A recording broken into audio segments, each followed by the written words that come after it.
Saudi আরবের এশির অঞ্চলে সাম্প্রতিক সময়ে অনৈতিক কর্মকাণ্ড বা নারী কেলেঙ্কারির অভিযোগে বেশ কিছু প্রবাসী এবং স্থানীয় নাগরিককে গ্রেফতারের খবর পাওয়া গেছে। বিশেষ করে পাকিস্তানি নাগরিকদের জড়িয়ে এই সংক্রান্ত খবরের একটি ভিডিও সম্প্রতি বেশ আলোচনায় এসেছে। এই ঘটনার প্রেক্ষাপট এবং বর্তমান পরিস্থিতি নিচে তুলে ধরা হলো। ঘটনার মূল বিষয়, আশির অঞ্চলে অভিযান। সৌদি আরবের আশির প্রদেশের পুলিশ সম্প্রতি একটি বড় অভিযান চালিয়েছে।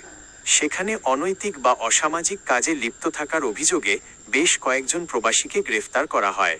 নির্দিষ্ট অভিযোগ, সামাজিক যোগাযোগ মাধ্যমে ছড়িয়ে পড়া তথ্য অনুযায়ী আটককৃতদের মধ্যে পাকিস্তানি নাগরিকরাও রয়েছেন, যারা নারীদের কেন্দ্র করে গড়ে ওঠা কোনো অনৈতিক চক্র বা অপরাধের সাথে যুক্ত ছিলেন বলে অভিযোগ উঠেছে। সোশ্যাল মিডিয়া ও আইনি কড়াকড়ি। সৌদি আরবের অভ্যন্তরীণ মন্ত্রণালয়, মিনিস্ট্রি অফ ইন্টেরিয়র নিয়মিতভাবে এ ধরনের অভিযান পরিচালনা করছে।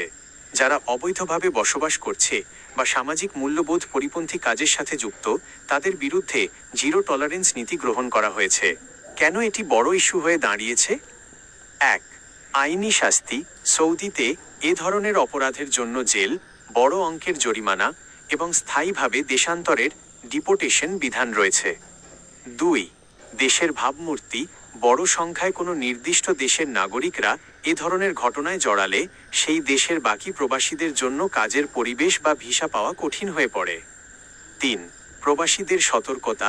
অনেক সময় না বুঝেই বা অবৈধ এজেন্টের পাল্লায় পড়ে প্রবাসীরা এ ধরনের অনৈতিক ফাঁদে পা দেন, যার পরিণতি ভয়াবহ হয়।